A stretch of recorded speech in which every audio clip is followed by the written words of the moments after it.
কোনো মানুষকে আপনি আদর্শ বানাতে পারবেন না, পৃথিবীর কোনো মানুষকে আপনি সকল দিক বিবেচনা করে আপনার আদর্শের অনুপম মডেল আপনি বানাতে পারবেন না।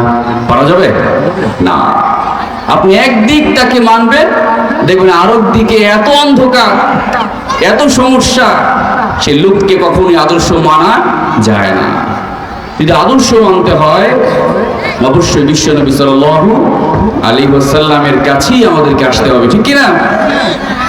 আমার ভাইরা, আল্লাহ সুবহানাহু ওয়া তাআলা বিশ্বনবী সাল্লাল্লাহু আলাইহি ওয়াসাল্লামের চরিত্রের সার্টিফিকেট দিতে গিয়ে সূরাতুল কলমের 4 নম্বর আয়াতে বললেন, ওয়া ইন্নাকা লাআলা খুলুকিন আযীম। বিশ্বনবীর চরিত্রের সার্টিফিকেট দিতে গিয়ে রব্বুল আলামিন তার হাবিবের শানে আযীম শব্দ ব্যবহার করলেন। কি শব্দ ব্যবহার করলেন? আযীম শব্দ ব্যবহার করলেন। এই আযীম শব্দ রব্বুল আলামিন এমন জায়গায় কোরআনুল কারীমের ব্যবহার করেছেন যেখানে কিনা রব্বুল আলামিন বিশাল বড় বড় বিষয়গুলো বোঝাতে চেয়েছেন। কোরআনুল কারীমের ব্যাপারে রব্বুল আলামিন আযীম শব্দ ব্যবহার করেছেন। রব্বুল আলামিন বললেন, ওয়ালাকাদ আতাইনাকা সাবআন মিনাল মাসানি ওয়াল কুরআনাল আযীম। আযীম শব্দ আছে না? আবার আপনি আমি যে আয়াতুল কুরসি পড়ি, এই আয়াতুল কুরসিতে রব্বুল আলামিন তার নিজের সম্পর্কে বলতে গিয়ে বললেন, ওয়া হুয়াল আলিয়ুল আযীম। আছে না? এজন্য রব্বুল আলামিন এই আযীম শব্দ বিশাল বড় বড় বিষয়গুলো বোঝাতে গিয়ে, সম্মান দিতে গিয়ে আযীম শব্দ ব্যবহার করেছেন। আবার রব্বুল আলামিন কিয়ামত সম্পর্কে বলতে গিয়ে কুরআনুল কারীমে আযীম শব্দ ব্যবহার করেছেন। ইন্না জালজালাতাস সাআতি শাইউন আযীম। আছে নাকি? কিয়ামতের এই প্রচন্ড কাঁপুনি, এটা কম হবে না বেশি হবে? এমন প্রচন্ড কাঁপুনি হবে সেটা আমরা চিন্তাও করতে পারি না। দুনিয়ার কোনো ভূমিকম্প নয়, এই প্রচন্ড কাঁপুনিতে পুরো পৃথিবীটা মহাশূন্য, সবকিছু উলটপালট হয়ে যাবে, ঠিক কি না? এজন্য রব্বুল আলামিন আমার আপনার নবীর চরিত্রের শান বোঝাতে গিয়ে, মান বোঝাতে গিয়ে আযীম শব্দ ব্যবহার করলেন। আমার আপনার নবী কেমন চরিত্রের অধিকারী ছিলেন? চরিত্র হচ্ছে 3 প্রকার। কয় প্রকার? চরিত্র হচ্ছে 3 প্রকার। 1 নাম্বার চরিত্র হচ্ছে খুলুকে হাসান। খুলুকে হাসান কেমন? আপনাকে কেউ আঘাত করেছে, আপনিও তাকে আঘাত করলেন। কেউ আপনাকে চর মেরেছে, আপনিও তাকে চর মারলেন। অপরাধ করছেন নাকি?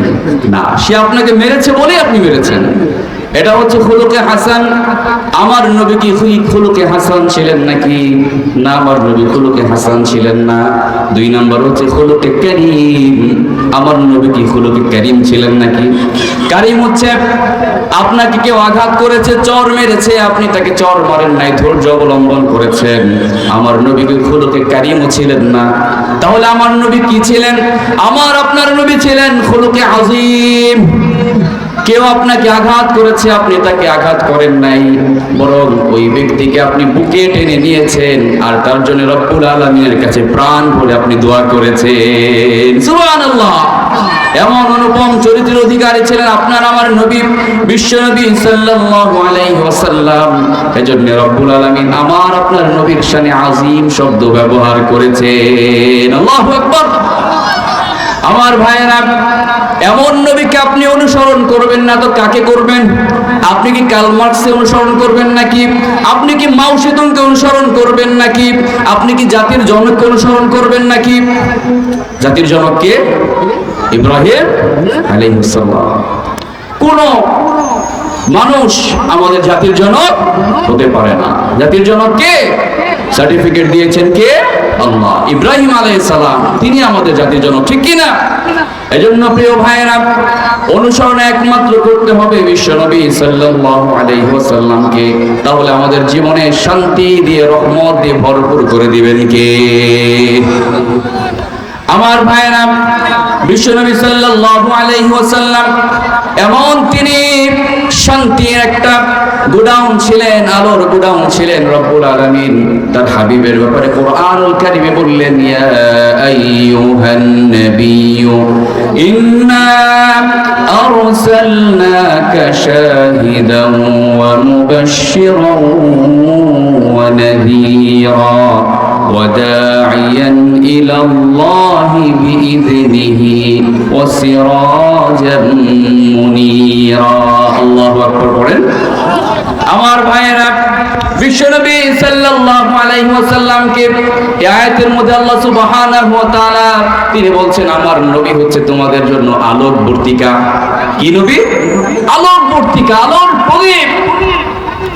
আপনি যদি নারায়ণগঞ্জে একটা মোমবাতি জ্বালান, এই মোমবাতি থেকে যদি হাজারো মোমবাতি কেউ জ্বালায়, আসলে যে মোমবাতিটা জ্বালানো হয়েছে তার আলো কমে যাবে নাকি? কমবে? যদি লক্ষ মোমবাতি একটা মোমবাতি থেকে জ্বালানো হয়, আলো কমবে নাকি? না, আলো কমবে না, আলোর কোনো কমতি হবে না।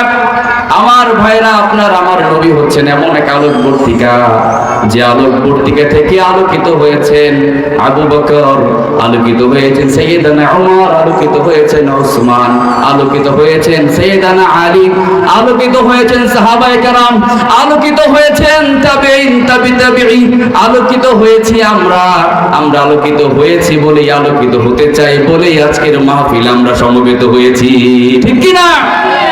আমার ভাইরা, এজন্য রব্বুল আলামিন তার হাবিবকে আলোক বর্তিকা হিসেবে উল্লেখ করলেন। কবি কি সুন্দর করে বললেন, হে রাসূল, তোমার আলোই জাগে সিদ্দিক, জিন্নুরাইন আলী নবীন, ঘুম ভেঙে যায় আল ফারুকের, হেরিও প্রভাত জ্যোতিষ্মান, মুক্ত উদার আলোকে তোমার অগণন শিখা পাই যে প্রাণ, ঠিক কি না?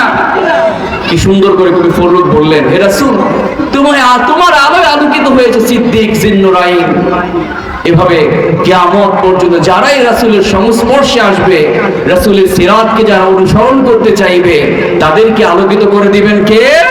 আল্লাহ।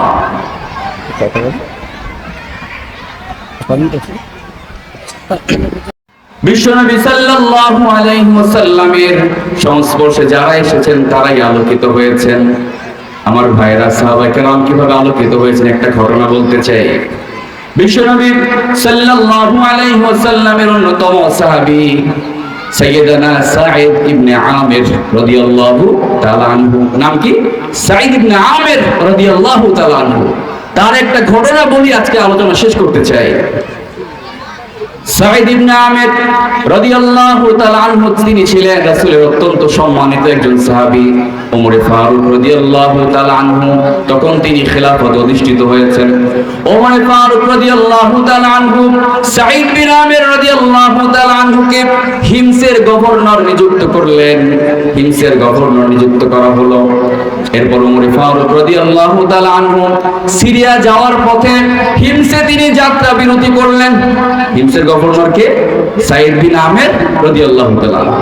ওমর ফারুক রাদিয়াল্লাহু তাআলা আনহু হিমসে যাত্রা বিরতি করে হিমসের জনগণকে প্রশ্ন করলেন, জানতে চাইলেন, তোমাদের জন্য যে সাঈদ বিন আমিরকে গভর্নর হিসেবে নিযুক্ত করেছি, তোমাদের দেশের প্রধান করে দিয়েছি, তার সম্পর্কে তোমাদের মতামত কি? কোনো অভিযোগ আছে নাকি? কোন অভিযোগ আছে? আমি যে আমার প্রতিনিধি তোমাদের জন্য পাঠালাম, কোন অভিযোগ আছে নাকি? তখন হিমসের জনগণ বলল, হ্যাঁ আছে, 4টা অভিযোগ আমাদের গভর্নরের বিরুদ্ধে আছে। কয়টা? 4টা অভিযোগ আছে আমাদের। চিন্তা করেছে, রাসূল এত সম্মানিত সাহাবী, সেই হিমসের জনগণ বলতে 4টা অভিযোগ আছে আমাদের। ওমর ফারুক রাদিয়াল্লাহু তাআলা আনহু কিছুটা চিন্তিত হলেন, কিছুটা তিনি অবাক হলেন যে এত সম্মানিত সাহাবী, তাকওয়ামান সাহাবী সাঈদ বিন আমিরকে হিমসের গভর্নর বানালাম, আর হিমসের জনগণ বলছে যে তাদের গভর্নরের বিরুদ্ধে অভিযোগ আছে। কি অভিযোগ বলো? সাঈদ বিন আমির রাদিয়াল্লাহু তাআলা আনহুকে ডাকা হলো, হিমসের জনগণকে ডাকা হলো, কি অভিযোগ আমি শুনতে চাই, কি অভিযোগ তোমরা করেছো? তখন হিমসের জনগণ বলল, আপনি যে গভর্নর নিযুক্ত করেছেন সাঈদ বিন আমিরকে, তিনি প্রতিদিন লেট করে অফিসে আসেন, প্রতিদিন দেরি করে অফিসে আসেন। সাঈদ বিন আমির রাদিয়াল্লাহু তাআলা আনহুকে বলা হলো, ঘটনা সত্য নাকি? সাঈদ বিন আমির রাদিয়াল্লাহু তাআলা আনহু তিনি বললেন, হ্যাঁ ঘটনা সত্য, এটা আমার একান্ত ব্যক্তিগত বিষয়, শুধুমাত্র আমিরুল মুমিনিন ওমর ফারুক রাদিয়াল্লাহু তাআলা আনহু প্রশ্ন করেছেন বলি জবাব আমি দেব, না হলে দিতাম না, ব্যক্তিগত বিষয়। কারণটা হচ্ছে প্রতিদিন অফিসে আসার আগে বাড়ির সমস্ত কাজে আমাকে সহযোগিতা করতে হয়। আমার বাড়িতে কোনো চাকরানি নাই, চাকর নাই, কোনো দাস নাই, দাসী নাই। আমার ওয়াইফ একা একা সব কাজ করতে পারে না। দূর থেকে পানি আনতে হয়, রুটি বানাতে সাহায্য করতে হয়, লাকড়ি আনতে হয়, সমস্ত কাজ কর্ম করে তারপর অফিসে যেতে যেতে আমার কিছুটা লেট হয়ে যায়। প্রিয় ভাইরা, খেয়াল করেন, হিমসের গভর্নর, হিমসের প্রধান, যিনি হিমসের প্রধান দায়িত্ব পালন করছেন, সরকারি দায়িত্বশীল, ইচ্ছা করলে চাকর বাকর দিয়ে ভরপুর করে রাখতে পারতেন। পারতেন কি না? পারতেন না? আদেশের সাথে সাথে সব হাজির হয়ে যেত। কিন্তু হিমসের গভর্নর হওয়া সত্ত্বেও সমস্ত কাজকর্ম তিনি তার স্ত্রীকে হেল্প করেন, সহযোগিতা করেন, এজন্য অফিসে আসতে লেট হয়ে যায়। এই জবাব যখন হিমসের জনগণ শুনেছে, অবাক হয়ে গেছে, সকলের মুখটা বন্ধ হয়ে গেছে। উমরে ফারুক রাদিয়াল্লাহু তাআলা আনহু চোখ দিয়ে অশ্রু গড়িয়ে পড়ছে। এরপরে বললেন, তোমাদের দ্বিতীয় প্রশ্নটা কি বলো? তারা বলল, দ্বিতীয় প্রশ্নটা হচ্ছে, দ্বিতীয় অভিযোগ হচ্ছে, আমরা যখন আমাদের গভর্নরকে রাতের বেলা তার কাছে যাই, কোনো কাজে হেল্পের জন্য যাই, রাতের বেলা তাকে আর পাওয়া যায় না, ডাকলেও সাড়া দেয় না। এক মহা সমস্যা, কারণটা কি? সাঈদ বিন আমিরকে প্রশ্ন করা হলে তিনি জবাব দিলেন, আমিরুল মুমিনিন উমরে ফারুক রাদিয়াল্লাহু তাআলা আনহু, আপনি শুনেন, আমি আমার দিনকে রাষ্ট্রীয় কাজের জন্য নিবেদিত করেছি। দিনের বেলা আমি আমার জনগণের সেবায় নিজেকে আত্মনিয়োগ করেছি, কিন্তু রাতকে আমি আমার রব্বুল আলামিনের ইবাদতের জন্য নির্ধারিত করে দিয়েছি। সুবহানাল্লাহ।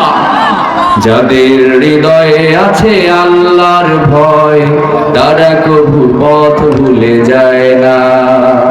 আল্লাহর প্রেম ছাড়া এই দুনিয়ায় কারো কাছে কোনো কিছু চায় না।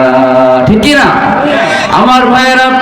আল্লাহ সুবহানাহু ওয়া তাআলার প্রেম দিয়ে, ভয় দিয়ে ভাবে রাসূল আকরাম সাল্লাল্লাহু আলাইহি ওয়াসাল্লামের সাহাবীরা অনুপম চরিত্রের অধিকারী হয়েছিলেন।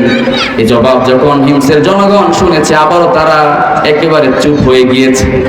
উমর ফারুক রাদিয়াল্লাহু তাআলা আনহু বললেন, 3 নম্বর অভিযোগটা কি? 3 নম্বর অভিযোগ যখন জিজ্ঞাসা করা হলো, তখন বলা হলো যে আমাদের গভর্নর প্রতি মাসে একদিন তিনি অফিসে আসেন না, একদিন অনুপস্থিত থাকেন। যখন প্রশ্ন করা হলো কারণটা কি, সাঈদ বিন আমির রাদিয়াল্লাহু তাআলা আনহু তিনি বললেন, এর কারণটা হচ্ছে যে একটা মাস আমি অফিসে যাই, একটা দিন যেতে পারি না। কারণ হচ্ছে আমার একটা মাত্র গায়ের জামা কয়টা? একটা মাত্র গায়ের জামা। এই জামাটা মাসে আমি একবার ধুই।